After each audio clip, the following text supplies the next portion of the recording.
기도하겠습니다. 하나님 우리 아버지여, 오늘도 인생사 하복의 주권자가 아버지심을 믿습니다. 믿음의 역사가 우리 성도들이 이 자리에 있게 하셨고 주님의 뜻을 이루고자 주님 말씀 앞에 순종하는 우리 모두가 되게 도와주옵소서.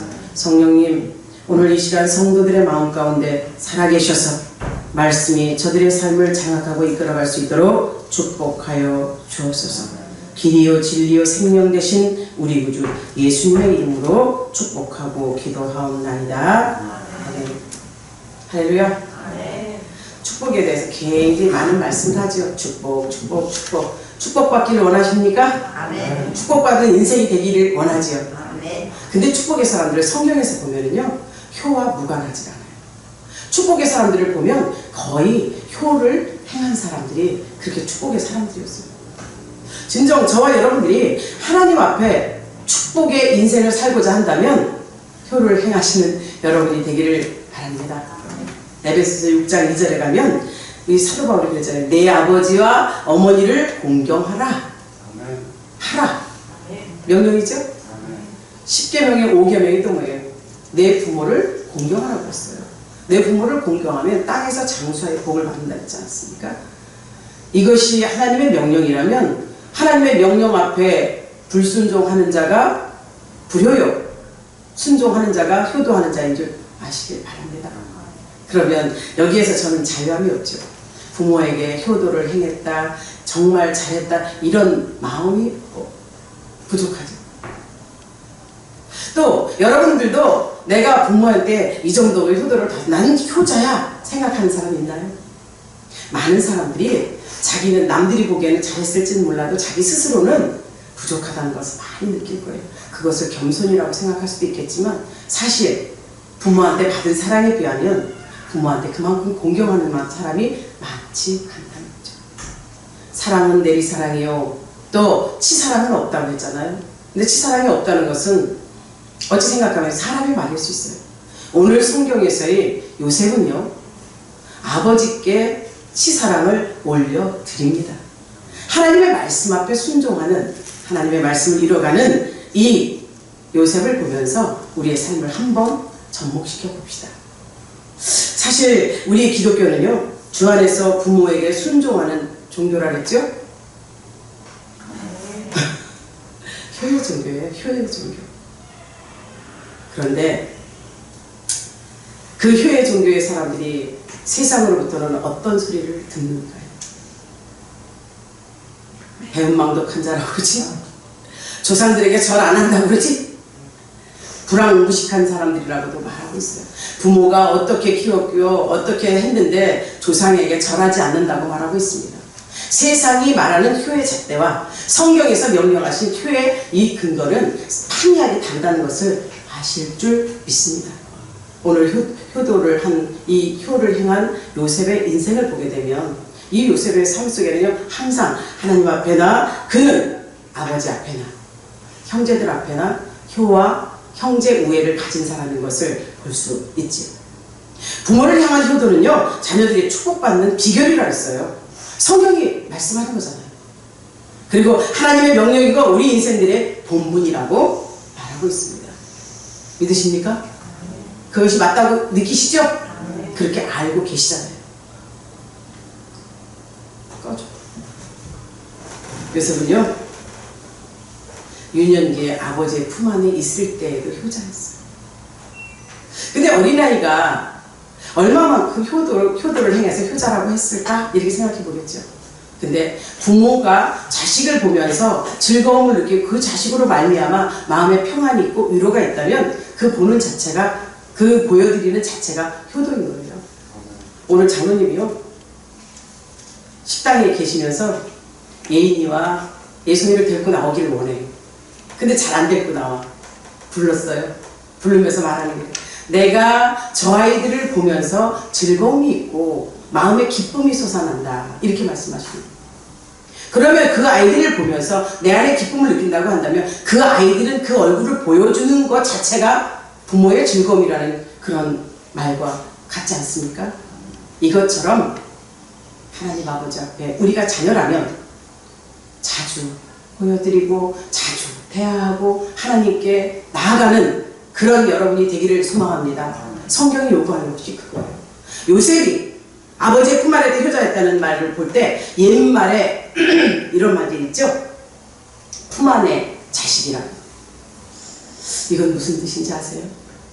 부모의 품에 안겨 있을 때 자식 노릇을 한다는 그런 뜻인데, 사실 부모의 품 안에 안겨 있을 때는 어떤 때요? 이성과 지성과 행동에서 원활하지 않을 때예요. 그죠? 장성하지 않은 분량이니까 부모의 도움과 부모 품에서 먹고 자라고 그런 때를 말하는 거예요. 그때가 부모와의 안에 있을 때 자식 노릇하는 것이요, 그때 부모의 즐거움이라는 것과 같은 말로 이해가 되지 않습니까? 이성이 지성이 행동이 커지면 머리 커진다 그러죠? 머리가 커지면 부모한테 그만큼 부모가 원하는 만큼 해주지 못한다는 말뜻과 같고요.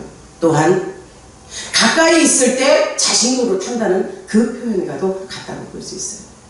요셉은 아버지의 품 안에 있을 때 효도한 아들이었어요. 저와 여러분도 부모의 품 안에 있을 때 효도한 자식들인 줄 아십시오. 그런 것 같지 않습니까? 내가 부모의 품 안에 있을 때 부모가 공급하시는 걸로 먹고 할 때 그 부모는 자식의 입에 들어가는 거 그 음식 하나 보면서도 얼마나 즐거움을 느끼는 줄 아세요? 제가 자식을 낳아보고 또 손자도 봐보니까 그걸 느끼겠더라고요. 여러분들도 다 경험하셨죠? 그 정도로 자식이 품에 있을 때 부모에게는 굉장한 기쁨이라는 것. 그리고 이 자식이 부모의 품 안에 있을 때 부모의 말씀에 순종하는 것이 또한 그 자식이 효도한 거라는 것을 아는 우리 모두가 되기를 바랍니다. 요셉이 태어날 때 야곱의 나이는 91살이에요. 91살의 나이에 요셉을 낳았다고 한다면 요셉은 늦둥이죠. 생각해보면 그 당시의 나이와 지금 나이와 접목해봐도 91살에 자식을 낳을 수 있다는 것은 기적 같은 일이에요. 그런데 91살에 늦둥이 아들을 낳았어요. 늦둥이 아들을 낳다 보니 그 아들이 얼마나 사랑스럽고 이쁘겠어요. 늦게 자식을 돕은 사람들 다 알잖아요. 눈에 넣어도 안 아픈 것이 자식인 거예요. 근데 그 자식이 10명까지 있는데 또 11번째 아들을 낳았는데 그 아들이 누구냐? 자기가 가장 사랑하는 여인의 아들이요. 그 여인을 보고 마음에 정이 들어서 그 여인을 보고 그 여인의 아름다움과 그 여인을 사모하는 정이 있어서 외삼촌네 집에서 종살이를 하잖아요. 근데 그 여인을 품에 안지 못하고 그 여인을 얻기 위해서 또 7년, 14년간을 그 여인을 얻기 위해서, 그리고 자신의 재산을 품삯으로 받기 위해서 6년, 20년간의 종살이를 하면서 이 자식을 얻었을 때의 기분이, 또 이 삶의 감정 속에 그 여인을 향한 사랑과 그 여인을 통해서 난 자식이 얼마나 이뻤을까요? 10명의 아들이 있습니다. 11번째 아들로 이 요셉이 태어났는데 특별한 야곱의 사랑이 요셉에게 이어집니다. 채색 옷을 입혀가며 품 안에 끼고 있는 이 요셉. 그렇다면 10명의 자식들은 어떤 대접을 받았을까? 나름 이 자식들은 열외의 자식이라 생각했을 겁니다. 그러다 보니 이 자식들, 10명의 자식들은 요셉에 대해서 어떤 마음이 이를까요? 우리 한번 생각해 봅시다. 자식을 키우면서 특별히 사랑하는 자식이 있습니까? 없습니까? 대답 선뜻 못하죠? 10손가락 깨물어 안 아픈 손가락 없다고들 말해요. 그러나 특별히 애인 손가락도 있고요. 특별히 정이 더가는 손가락도 있고요. 특별하게 또 든든한 마음이 가는 손가락이 있어요. 요셉이 그 10명의 아들을 제쳐두고 11번째 아들로서 이렇게 특별한 사랑을 받은 것은 야곱이 그를 늦게 얻은 자식이기도 하지만 요셉의 행동에서 사랑받을 수밖에 없다는 것을 느낄 수 있는 저와 여러분이 되길 바랍니다. 성경에서는 요셉이 아버지의 말씀에 혀처럼 그 앞에서 행동을 했다, 아버지 앞에 건강을 보였다, 유난히 특별했다, 그런 말씀은 없어요. 그러나 야곱의 이 사랑함이, 인정함이 그야말로 그 아들에게 특별한 감정을 가졌다는 것은 사람이기에 가능한 줄 아시길 바랍니다. 하나님은 사람 위에 사람 없고 사람 밑에 사람 없다는 것을 공평하신 하나님으로 우리에게 알려지고 있죠. 또 그렇게 우리 삶 속에 주관하고 계세요. 인간의 생각 속에, 인간의 이 평정은 하나님과 또 달라요. 하나님의 속성을 가졌으면서도 이 편견과 이 모든 것들이 하나님과의 다른, 우리는 인간이요 하나님께서 만드신 피조물에 불과한 것입니다. 요셉이 이렇게 늦둥이로 아버지 품에서 길러지고 있을 때 형제들의 시기 질투를 받으며 그는 정말로 힘든 인생의 역경을 살아가죠. 그가 항상 사랑만 받는 귀여운 아들이었을까요? 요셉은 아버지 앞에 사랑받고 그리고 유달리 사랑받은 총애를 받은 이유가 있습니다. 그의 삶이 아버지 보시기에 합당했고 아버지의 사랑받을만 했다는 거죠. 요셉에게는 꿈이 있었다는 거예요. 여러분 아시죠? 창세기 37장에 가면 요셉의 유명한 꿈이 나와요. 이 37장 5절에 가면 어떻습니까? 그가 꿈을 꿔지요? 꿈을 꾸고 당신들은 들으시오 형들에게 말할 정도로 그는 꿈의 아들이었어요. 여러분의 자식이 꿈이 없는 자식이라면 얼마나 답답할까요? 꿈이 있는 자식인 이 요셉에게 야곱은 특별한 관심을 갖는 거예요. 37장에 가게 되면 이 요셉의 꿈이 어떤 꿈이었는지 저와 여러분들 잠깐 37장 5절을 한번 가봅시다. 37장 5절에 가면 요셉이 꿈을 꾸고 자기 형들에게 말하며 그들이 그를 더욱 미워하였더라. 그를 차라리 미워 죽겠는데 꿈을 꾸고 얘기한 그것에 더욱 미워하였더라. 이게 시기 질투를 유발하는, 그러나 그는 꿈의 사람이었어요. 꿈을 가진 자였어요. 그 꿈이 어떤 꿈이었느냐? 요셉이 그들에게 청하건대 내가 꾼 꿈들을 들으시오. 10명의 형들에게 명령 아닌 명령으로 자기의 꿈을 말합니다. 우리가 밭에서 곡식단을 묶더니 내 단은 일어서고 당신들의 단은 내 단을 둘러서서 절하더이다. 기가 막힌 일이에요. 그러니 이 형들의 이 미워하는 마음이 아주 그릴 듯 하는 거예요. 그 형들이 그에게 이르되 내가 참으로 우리 왕이 되겠느냐, 참으로 우리를 다스리게 되겠느냐 하고 그 꿈으로 말미암아 그를 더욱 미워하였더니, 이 미워하였다는 그 하였더니 이 말 속에 미워하고 또 미워하고 미워하는데 하는 짓은 계속 더 미워할 수밖에 없는 짓만 했다는 거예요. 9절에 가봐요. 다시 또 꿈을 꾸고 형들에게 또 들으시오요. 기가 막힐 일이죠. 사랑하는 여러분, 아들이 꾼 꿈에 대해서 아버지는 희망을 갖습니다. 꿈의 역사를 압니다. 하나님의 계시라는 것까지도 알아요. 야곱은 요셉의 꿈 있는 것을 가슴에 간직해 두죠. 형제들은 그것이 아니에요. 아버지로서 아들이 가진 그 꿈에 대해서 기대와 또한 하나님으로부터 온 계시라는 것을 알고 있기에, 자기가 하나님 앞에 꿈을 꿨잖아요. 계시를 받았잖아요. 꿈에 대해서는 부전자존이요 부자유치인 거예요. 내 아들도 하나님께 이런 꿈을 받은 것에 대해서 형제들은 미워하고 시기질투하지만 아버지인 야곱은 특별하게 생각을 합니다. 우리 자녀가 꿈을 가졌는데 어떤 꿈을 가졌는데 우리가 꾸었던 꿈, 대리만족을 할 수 있는 만큼의 꿈을 가졌다면 그 부모가 얼마나 감사하고 그 꿈이 이루어지기를 얼마나 희망하는지 여러분들 경험해 보셨을 겁니다. 그는 아버지 품에서 아버지 안에 자랄 때 자기의 꿈을 키워가는, 그래서 아버지에게도 알리고 형제들에게 미움은 당하지만 꿈을 가진 아들이었기에 아버지 품에서 사랑받는 아들이었어요. 효도하는 아들이었어요. 사랑하는 여러분, 저와 여러분이 진정 하나님 앞에 내가 꿈을 가진 것이 영적인 꿈이요 하나님 앞에 더욱더 가까이 가는 꿈을 간직하는 하나님의 자녀들이 되기를 축복합니다. 또 요셉은요 순종하는 아들이에요. 아버지의 말씀 앞에 절대적인 순종을 하죠. 형들이 미워해, 시기 질투해, 이 직감적으로 모르겠어요? 다 알고 있어요. 근데 30절 13절에 가면 요셉이 형들이 자기를 미워하는 줄 알면서도 아버지의 심부름 속에 형제들을 만나러 가잖아요. 형들을 만나러 가는데 이때 그가 가라고 명령하는 아버지 말씀 앞에 네, 그대로 하겠습니다. 네, 알겠습니다. 이런 순종의 대답을 해요. 여러분의 자식 키우면서 자식이 뭔 심부름을 할 때 말대다 콩닥콩닥하고 인상 쓰고 안 한다고 하는 것과 하기 싫어도 부모의 말이니까 어쩔 수 없이 대답하고서 하는 자식과 보는 눈의 관점 차이는 다르죠. 제가요 예송이한테 심부름 시킬 때 예송이가 싫어요 걔 이래 본 적 없어요. 아직 순수해서 그런지 싫어요 얘기 아니라 그러면서 어떻게든지 해보려고 하는 걸 봅니다. 걔가 할 수 없는 일인 것 같아도 시킬 때 하려고 하는 그게 이뻐서 그게 마음에 뭐라 그러죠? 사랑이 샘솟는 거예요. 그러다 보니 어때요? 기쁨이 오지요?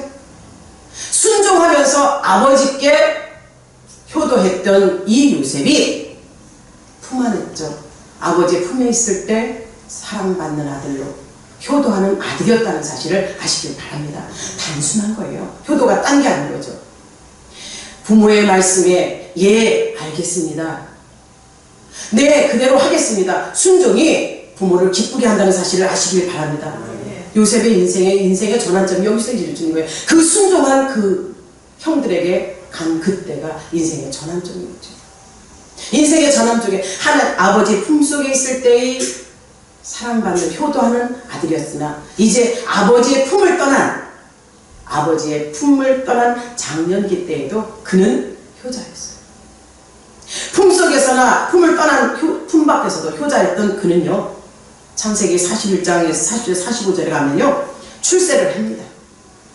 우여곡절 끝에 출세를 하죠. 출세를 해서 애굽의 총리가 됩니다. 애굽의 총리가 된 그 사건 속에 우리는 잘 알고 있잖아요. 요셉의 이야기. 아버지의 신부로 형들에게 갔어요. 형들의 그 시기와 질투는 저 꿈꾸는 자가 오는도다. 죽여버리자 그러죠. 공모하고 공유해 값진 범죄를 저질러요 형제들이. 그러나 생명은 죽게 있습니다. 다 죽이고자 했어도 살리고자 하는 또 사람들이 있죠. 생명을 중히 여기고 생명 속에 하나님의 역사가 있다는 걸 믿는 자들은 또 살리는 역사를. 요셉을 죽이고 싶었으나 죽이지 못하고 구덩이에 묻었다가 이스마엘의 상인들에게 요셉을 팔아버리죠. 진정 이런 험난의 여정 속에 그의 삶 속에 그가 효도할 길이 있었을까요? 그런데 여러분 그가 인생의 절망인 것 같은 슬픔이 온 그 팔려가는 노예의 신분 속에서도 그에게는 하나님께서는 계획이 있어서 그를 끝까지 살리시고 그를 온전하게 하나님 은혜 안에 사는 자로 아버지 앞에 그야말로 효도할 수 있는 자로 하나님이 만들어 주십니다. 하나님의 역사죠. 그가 팔려간 것은 애굽의 보디발 장군의 집이었어요. 바로왕의 친위대장. 거기서 가정 총무 일을 보죠. 열심히 최선을 다합니다. 유혹도 왔어요. 그를 파괴하려고 하는 마귀 사탄의 유혹은 엄청났죠. 그러나 그의 정욕과 자기 이 사욕을 억제하며 그는 하나님의 사랑으로 점점 성장돼 갑니다. 그의 삶 가운데 하나님은 살아계신 하나님이요 하나님께 기도하며 그의 삶을 인도해 가시는 하나님께 맡기는 거죠. 형통의 역사가 일어납니다. 참으로 그의 인생은 우여곡절 끝에 바로왕의 이제 애굽의 바로왕의 꿈까지 해석하게 되는 이 요셉. 그 꿈은요 인간의 힘으로서는 그 애굽의 점술사나 술사나 이 모든 주술사들도 풀 수 없는 꿈이었어요. 바로왕이 이해가 안 가는 거예요. 그들이 아무리 아첨을 하고 입에 발린 말로 알려줘도 해석이 안 되는 그 꿈. 요셉에게 하나님께서는 지혜를 주셨죠. 그 꿈을 해석합니다. 7년 풍년이 들고 7년 후년이 들 것이며 이것을 치료할 수 있는 사람을 세워라. 어찌 생각하면 자기 자신이 가장 적임자인 것을 바로에게 알리는 요셉이죠. 그 꿈의 결과를 해석하고 난 뒤에 이제 요셉은 일약 애굽의 총리로 발탁됩니다. 여기에서 무엇을 느끼십니까? 문제가 생겼습니다. 문제의 핵심을 아는 자가 승리자인 줄 믿습니다. 핵심만 안다고 해서 승리하는 것이 아니에요. 문제의 결과가 어떻게 될 것에 대한 그 지혜와 지식이 있었기에 그는 승리하였고, 또 앞으로 문제 가운데서 앞날의 모든 인생들이 갈 길을 제시했기에 그가 애굽의 총리 대신이 될 수 있었던 거예요. 그런데 그는 자기를 자랑하지 않습니다. 우리 인간들은요, 무슨 업적과 일이 생기면, 이게 추앙받을 일이 생기면 어떻게 합니까? 내가 했다, 나를 드러내죠. 요셉이 정말 아버지 품 밖에서도 효도한 것은요, 하나님 말씀 앞에, 하나님 계획 안에 있었다는 것이 아버지 품 밖에서도 효도한 인물이에요. 그는 그런 꿈의 속과 그 애굽의 치를 하게 된 것을 뭐라고 얘기하나요? 이 꿈을 해석하게 한 것은 나의 지식이 아니라고 그러잖아요. 하나님께서 주신 지혜로, 지식으로 알게 됐고, 이 꿈을 풀고 역사하신 분은 하나님이시라고요. 바로 왕에게 직접 간접 하나님을 증거하며 하나님이 통치할 것을 예견하잖아요. 이런 담대함이 어디서 왔을까요? 사랑받은 자요, 그의 삶을 주관하신 하나님 은혜 안에서 하나님께 기도하며 기도의 역사로 그가 이렇게 장성한 분량이 된 줄 믿습니다. 그리고 그의 삶은 그것으로 그야말로 17살에 팔려가서 아버지를 떠나 20여 년간 낯선 땅에서 살았던 그가 이렇게 애굽의 총리가 되었을 때 그는 이제 고향에 대한 그리움이 있을까요? 없을까요? 아버지에 대한 그림과 동생에 대한 그림과 형제들에 대한 그리움이 있지. 어찌 생각하면 그들에게 당장 원수를 갚고 싶어요. 원수 갚을 길이 그에게 있습니다. 하지만 그는 원수 갚을 생각을 하지 않고 그들을 오히려 요셉은 영접을 합니다. 이 영접의 사건 속에 아버지에 대한 효성이 나타나는 거죠. 사랑하는 여러분, 애굽 땅에도 흉년이 들었고 가나안 땅에 아버지가 살고 있는 그 땅에도 흉년이 들었을 때 그들 형제들이 곡식을 사러 올 때 요셉은 알고 있죠. 그들을 벌써 한눈에 알아봐요. 20여 년간 떨어져 있었어도 그의 삶 가운데 오로지 그들을 향한, 형제들을 향한 그 마음이, 역정이, 감정이 있었기에 더 막 그들을 알아볼 수 있었던 거예요. 그러나 그들을 해치지 않습니다. 그들에게 오히려 하나님이 자기를 먼저 보내서 그들의 앞날을 준비했다고 생각하고 그들을 내치지 않고 영접하죠. 아버지까지 모셔오죠. 영접하는 자, 하나님의 아들이 되는 권세를 준다고 하셨죠. 성경에 영접을 잘해서 복받은 사람이 얼마나 많습니까? 아브라함이 영접을 잘해서 그 천사 영접함으로써 그들에게 받은 복이 뭐였어요? 내년 이맘때에 아들을 얻으리니 그 복을 받죠? 정통성 있는 순결한 하나님의 백성, 하나님의 정통성을 이어받아서 예수 그리스도가 오는 길을 준비하는 이삭이 준비되잖아요. 사랑하는 여러분, 또 롯은 소돔과 고모라 성에서 천사들을 잘 영접하고 구원받지 않습니까? 저와 여러분의 삶 가운데도 영접을 잘하는 자에게 어떤 역사가 일어날지 아무도 모릅니다. 어느 날 나에게 찾아온 거지가, 물 한 그릇 주지 않고 쫓아버린 거지가 천사일 수 있다고 생각해보고 삶 속에 그들을 볼 수 있는 눈이 열리는 축복이 있기를 바랍니다. 적은 소자에게 물 한 그릇 주지 않아서 그야말로 내침받는 역사가 있지 않았습니까? 진정 우리 열린 가족들은 성경 안에서 영접을 잘해서 복받은 많은 사람들처럼 영접하는 자세를 갖고 영접하는 자들이 되시기를 주의 이름으로 축복합니다.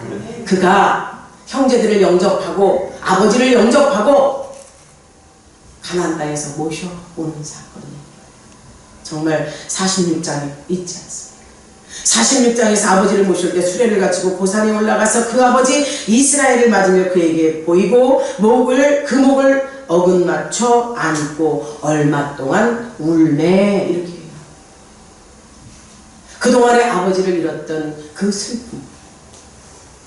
그러나 그가 애굽에서 총리가 돼서 가장 먼저 찾고 찾는 것이 자기 형제와 부모가 아니었는가 싶습니다.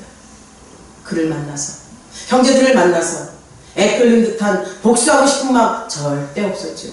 그러나 형제들은 달라요.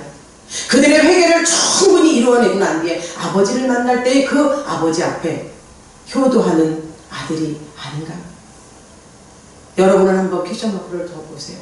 그동안 떨어져 있어서 아버지의 마음을 애절케 했고, 그가 죽었다는 소식을 듣고 아버지는 베옷을 입고 통곡을 해가며 울어서 식음을 전폐했다는 그 말을 듣는 것으로 끝나는 것이 아니라 앞으로 이어질 그 삶 속에서 아버지를 영접하며 그 버금술에 아버지를 태워서 아버지를 섬길 수 있는 그 축복의 시간이 왔다는 것이, 그는 아버지 품밖에서도 아버지를 향한 효도를 행한 자임을 아시기를 바랍니다.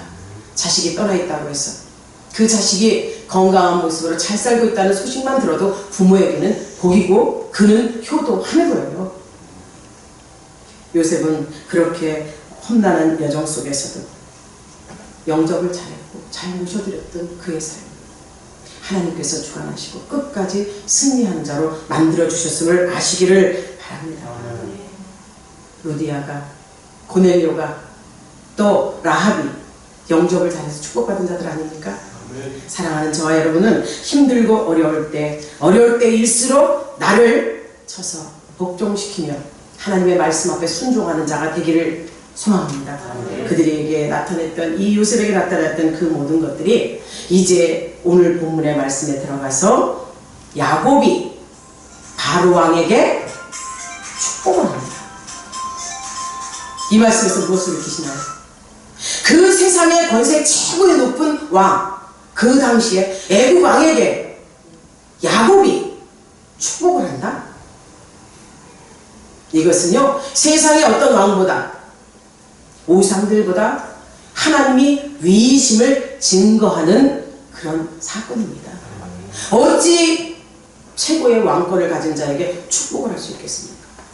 내 나이가 몇이냐? 130살이 된 야곱에게 묻는데, 야곱은 내 나이가 130살, 나그네 인생 길이었다, 힘들고 어려운 고통의 길이었다. 그러나 그를 위해서 축복하는 것이 하나님이 모든 신보다, 세상에 있던 어떤 우상보다 신보다 위이심을 증거하는 그런 사건임을 아시길 바랍니다. 하나님이 위에요.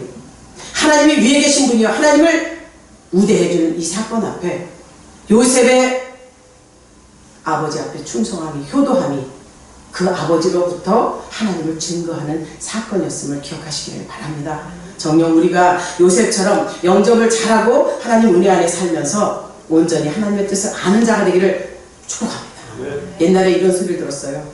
어떤 아버지가 머슴살이를 하면서 정말 돈을 열심히 벌었어요. 머슴살이 하면서. 근데 아들이 공부를 잘하네요. 공부를 잘하니까 서울 유학을 보냈어요. 그것도 공부 잘하는 애가 서울 대학교까지 들어갔네. 그 아들이 서울대학교 다니는 동안 참으로 아버지의 이 수고와 노고가 그 학비를 대가면서 하죠. 어느 날 아들을 보고 싶은 역정에 아버지께서 아들에게 정말 좋은 반찬과 갖가지 옷이라든가 이런 걸 싸갖고 아들의 학교를 찾아간 거예요. 서울대학교 문 앞에 가서 자기 아들이 나올 때를 기다리고 있는 그 아버지 모습은 너무나도 초라하고 볼품없죠.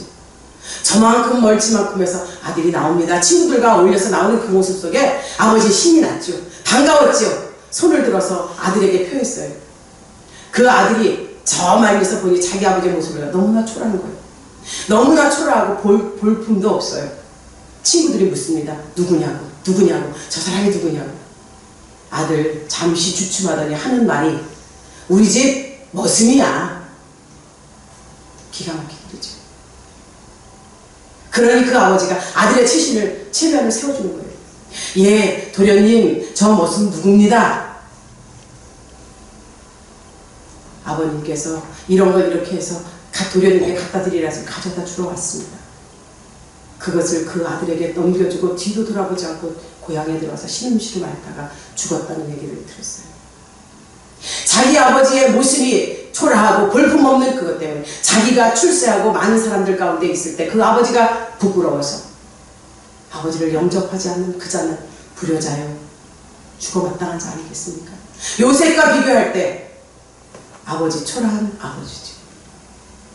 130의 노루의 초라한 아버지. 그러나 바로왕에게 당대하게 나의 아버지요, 나의 아버지이기에 이 아버지를 공개하고 섬기겠다고 하는 이 아들의 요셉의 효성은요, 이루 말할 수 없는 하나님 앞에 충성이요, 하나님 앞에 효를 행한 아들인 줄 아시기를 바랍니다.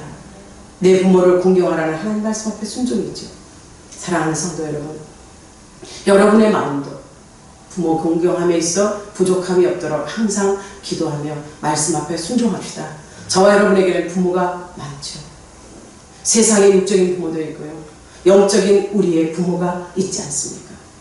그분께 잘 보이시기 바랍니다. 그분께 기쁨을 드리시기 바랍니다. 그분께 모든 것을 올려드리고 그분 마음이 흡족해서 그야말로 주고 또 주고 또 주고 싶은 그런 역사가 여러분의 삶 가운데 만족으로 형통으로 나타나기를 주의 이름으로 축원합니다. 품 안에서나 품 밖에서나 효도했던 이 요셉을 보면서 우리의 삶 가운데 하나님의 품 안에 있을 때의 나의 모습과 품을 떠난 탕자의 모습과 어떤 것이 우리에게 유익이며 어떤 것이 우리에게 복인지를 확실하게 거머쥐고 알고 신앙생활 하시기를 주의 이름으로 축원합니다. 나를 향하신 하나님의 계획은 오늘도 변함이 없습니다. 내가 변할 뿐이죠. 온전히 하나님 앞에 영광 돌리고 하나님을 잘 섬기고 하나님 은혜 안에서 세상의 육적인 부모도 공경하고 사랑하고 신앙생활 속에 진정 하나님 나라를 확장시킬 수 있는 주의 귀한 백성들이 다 되시기를 주의 이름으로 축원합니다. 아멘. 기도합니다.